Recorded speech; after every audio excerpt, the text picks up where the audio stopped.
for my final, I did like an 8-week chair class on osteoarthritis. So I had it kind of planned out.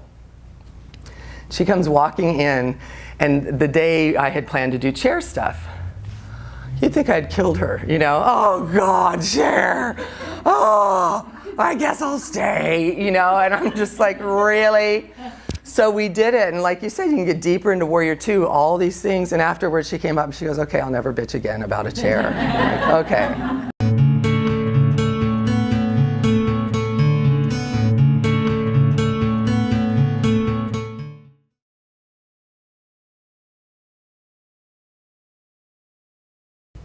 I would think they're both really good. How old is she? So the question is, she has a student with pretty severe osteoporosis, and should she come to the chair class rather than the mat class? And 74 or 5.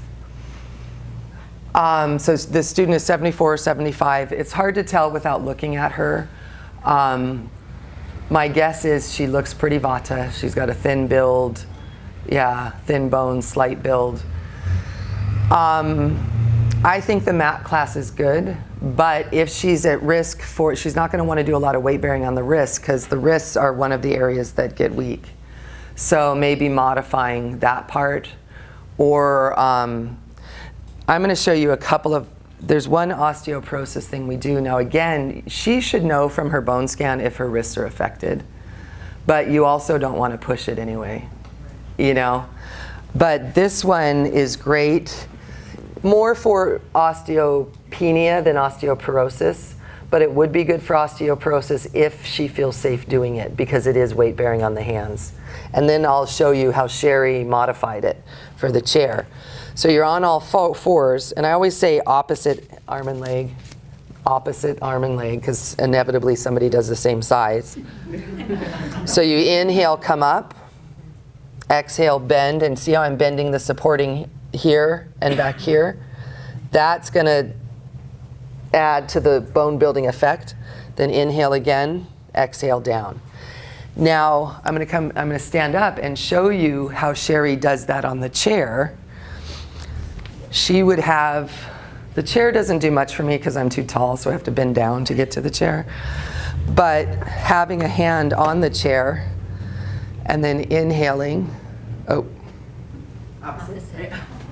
inhaling, and then exhale, bend, inhale, lengthen, exhale, down.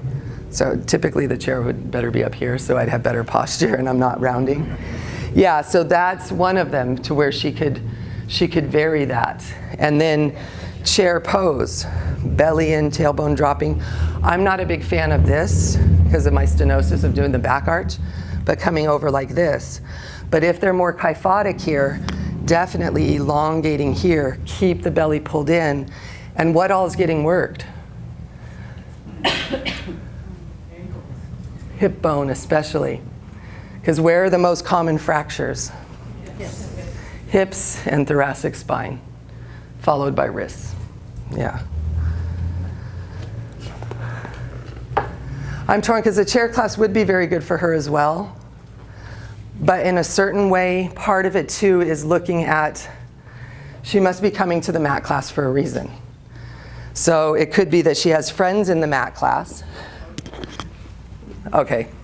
And that sense of community is more important than anything, you know. And it could be, if I go to, I'm sure all of you chair teachers have gotten this. If I go to the chair class, then I'm kind of a loser. I'm stuck in the chair, I'm old, you know. And I'll tell this story because it's funny. Linda is in one of the training manuals for me, and she's got like gray hair to here. And she's 70 going on 20. Maybe, you know. And I was doing, for my final, I did like an 8-week chair class on osteoarthritis. So I had it kind of planned out. She comes walking in, and the day I had planned to do chair stuff, you'd think I'd killed her, you know. Oh God, chair. Oh, I guess I'll stay, you know. And I'm just like, really? So we did it, and like you said, you can get deeper into Warrior 2, all these things, and afterwards she came up and she goes, okay, I'll never bitch again about a chair. Like, okay. Yeah. So, you know, I would encourage her over time to maybe add the chair class in so she has that transition point, but if she's getting up and down off the floor, more power to her. You know, it's that whole idea of use it or lose it, you know.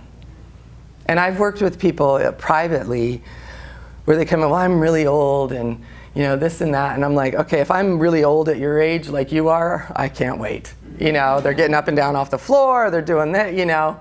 In my family, 30's old, literally. You know, they're all, you know. So yoga has kind of taught me a new way. Yoga and I think living in California, seeing these women who are like Paula. Hello. Like what? I just said watch it. Yeah, I know, right?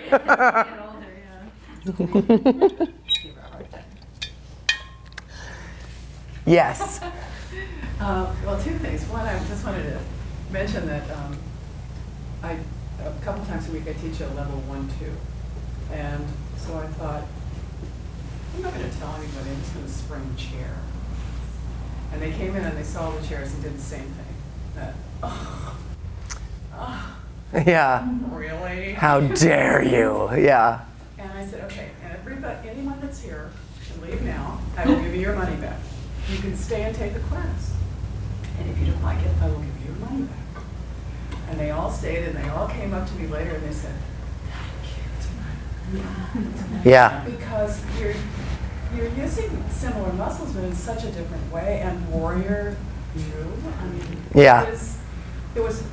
They don't talk about chair anymore like they used to. Right. And I wasn't just trying to be sadistic about it. I mean, I just did a chair yoga class, but it was very enlightening to a lot of people who just think chair is for sissies. For wussies, yeah.